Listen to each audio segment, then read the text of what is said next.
Okay, here's part 2 of the main garden tour. I'm not sure, my phone or my camera memory ran out, so I'm not sure exactly where it turned off. But this is my jalapeno row back here. And this other row here is the cayenne pepper row. And then these are chamayo peppers up through here. Spice pepper. I'm gonna have to stake these peppers up pretty soon. We had a little bit of rain yesterday, some wind, and I'm gonna have to stake these up, but these are really early producers. Already got some green peppers going on there. But anyway, we'll go over here, and these are a few sweet peppers. I got sweet banana in here. Then fiher ozone, I believe it's a spice pepper from maybe, you know, like a paprika pepper in here. And some Juliet tomatoes. I'm just going to kind of let these sprawl out, see how they do. Got quite a few tomatoes sitting on there. Don't have them staked or caged or anything, so they are very vigorous. I don't like growing hybrids, but man, I always try to grow some of these Juliets. I mean, you know, the only seed that I have to buy every year. But I do grow them as long as they're available. And this a lot of elephant garlic. A lot of elephant garlic. This is only one patch too. A lot of that, and then the Egyptian walking onions here. And they're setting top sets already. In here, a big mullein plant going to bloom soon, looks like. Those just, you know, grow wild everywhere. I let them go. They're great. And these are some shallots that are blooming here. Some perennial multiplying shallots. Now, I don't know if the jalapenos have any peppers yet. I guess I should have looked when I was talking about the jalapenos, but I don't know. I'll check them. There's some lima beans I'm trying. These 2 rows are Jackson Wonder, and these over here are Thorough Green, I believe. I had a row over there that the seed must have been no good. It did not germinate. And love lima beans, but it gets so hot here that they will not set beans in the pods usually. And I'm trying to find a variety that might work. Over here, this is a row of kidney beans, then a row of black beans, then another row of kidney beans. So I'm trying to grow some dry beans this year, see how they work out. And got some various tomatoes here. This is a black cherry. I believe I started later. This is a tomato from my friend, and there's some Ukrainian purples. They're supposed to be a purple plum tomato, but they're not looking too great. And you know, I guess if they're from Ukraine or Russia, they probably don't like the heat, so probably a waste of time. But these are yellow cabbage collards. Got seed for these this year. Wanted to try them out, and they really are sweeter. They're not as strong flavored as the other collards, which is the reason I don't necessarily like collards. But these, they're kind of yellow looking. I guess that's why they're called yellow cabbage collards. But they do they are nicer than the regular collards.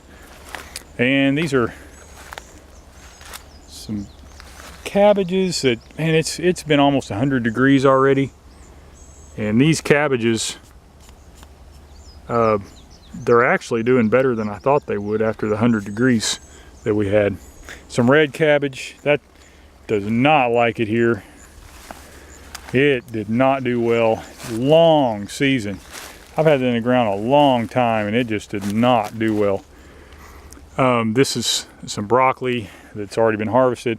This is Permaculture broccoli, and it's a little stronger flavored than regular broccoli, and I'm not that crazy about the flavor, but it is productive. I mean, you can see that it outran me in production. I couldn't keep up with it, so a lot of it went to bloom. But there's a nice head right there I need to get, and this has been producing for weeks. I mean, I pick it and it comes right back. Weeks been picking this. So some golden acre cabbage that I harvested, and now look at all the other little cabbages coming up on the stalk. Okay, row of kale over there. Pretty good row of kale. Beets did not do well. I don't even want to talk about it. The beets. We think it's a weather issue, but I was really looking forward to some beets, but they did not do well. Some late started broccoli that's standing up well in the heat, but it's probably not going to ever make anything. Okay, this here is some boysenberries that have just spread all over the garden, and here is some actual boysenberries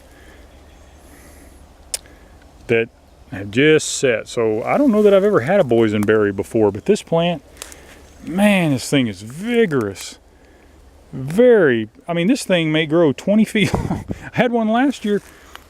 The vine right here, you can see it going down through there, and this vine came all the way over here and all the way down to the ground over here.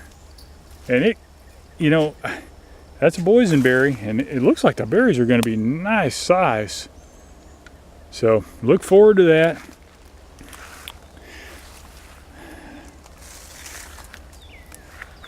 Okay, this is the watermelon I'm growing.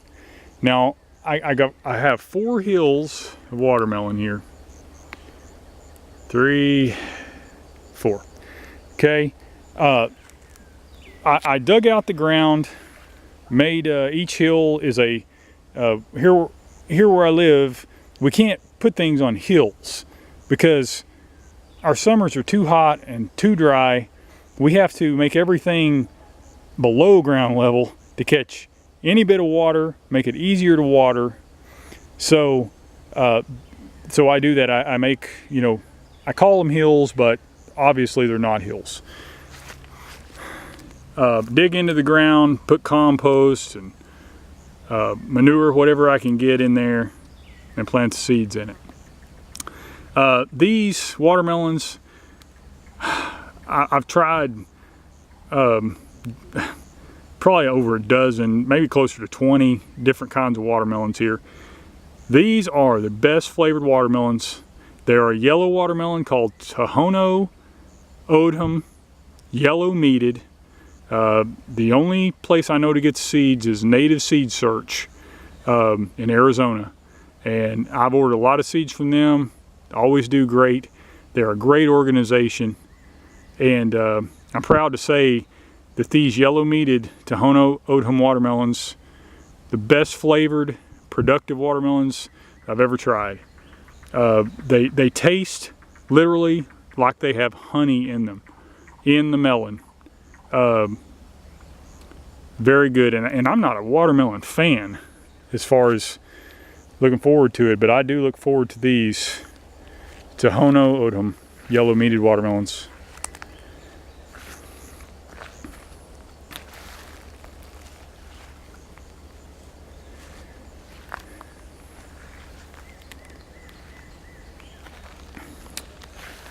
This here is just some mountain mint and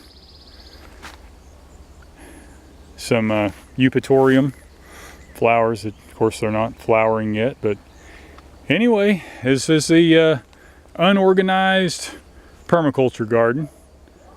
And thank you very much for watching.